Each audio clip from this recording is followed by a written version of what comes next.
further ado, let's get into it and see what this lady is talking about. My videos in the last 9 months, you know that I'm trying to not go back to my teaching job.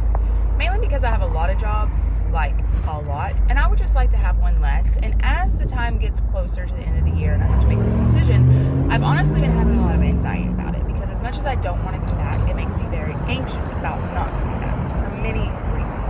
But yesterday we had an event at school that made me just kind of say, yeah, no, I am done. Yesterday we went to a lockdown drill. Now, unfortunately, lockdown drills are a part of any educator's day-to-day life. That is how it is in North America. I live in Texas. It seems like teachers are bombarded with various reasons to leave the profession. It's a sad state of affairs. It seems to be quite commonplace in today's climate, in today's world. Let's continue.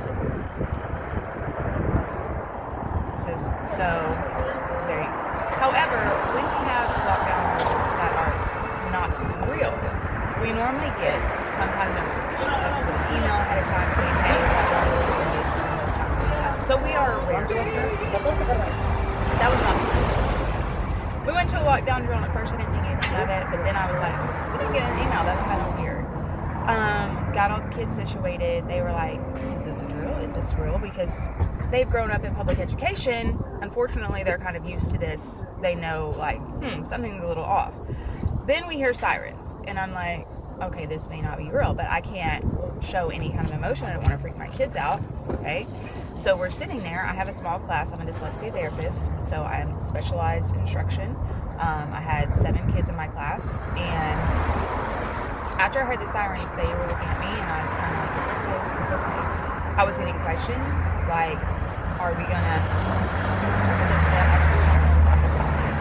And I meant that. But at the same time, I'm texting my husband, hey, what's going on? I call a cop friend, we sit there for probably 10, 15 minutes, dark room, silence. Then I hear the police officers did walk in, looked at us, and said, stay right where you are. Left. Okay, well, that's not great. Obviously, everybody in that room panicked, okay? I was trying to stay as composed as I could. I also had a daughter on campus. My own child was there. I was texting her, trying to figure out where she was. My oldest son was usually right next door to me, right next door. This is a crazy story. I mean, it seems like everything is going to end up well, but still, it's a crazy circumstance. Kudos to her for maintaining her composure, considering the things that have gone on in similar circumstances the past few years. I think that this type of situation would be quite alarming for anyone, especially a young woman or sort of young woman being exposed to this type of situation. Let's continue. Or the high school, excuse me, they're right next door to each other. I was texting him.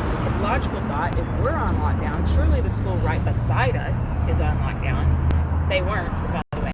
I'm also still trying to text my husband and figure out what the heck is going on. He's saying that our cop friend is like, we don't have anything called in. Now, our cop friend is in the city next to us, but still saying we don't hear anything, we don't know what's going on. He's telling me, like, if you hear a shot, if you hear anything, you text me immediately. And I immediately wrote back and I said, my first priority is these kids. I said, if anything goes down, I'm probably not going to text you because I'm going to be protecting all the children in my classroom. My daughter finally texted me. She didn't have her phone on her. She texted me from her friend's phone. She's freaking out. I don't know if I couldn't talk to her because I had my own classroom full of kids that I was trying to protect. But I needed to know who she was.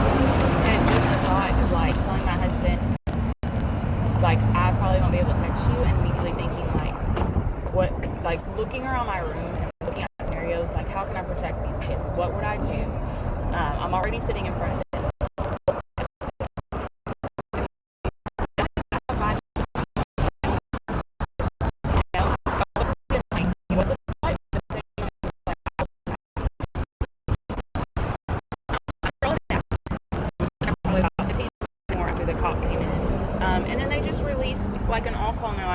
better go back to class. And we're like, excuse me, what? How are you supposed to go back after something like that?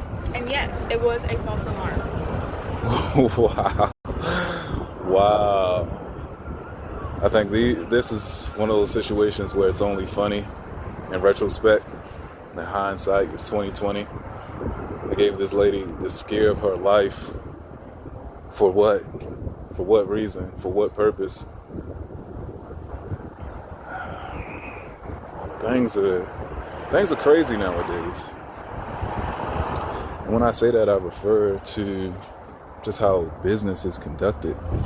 I don't think someone would have neglected to give her a heads up if this were 1986, if this was X amount of years ago. I don't think this type of situation would have happened, where this lady was, preparing for the worst, preparing for the worst case scenario, talking to her husband, worrying about her kids.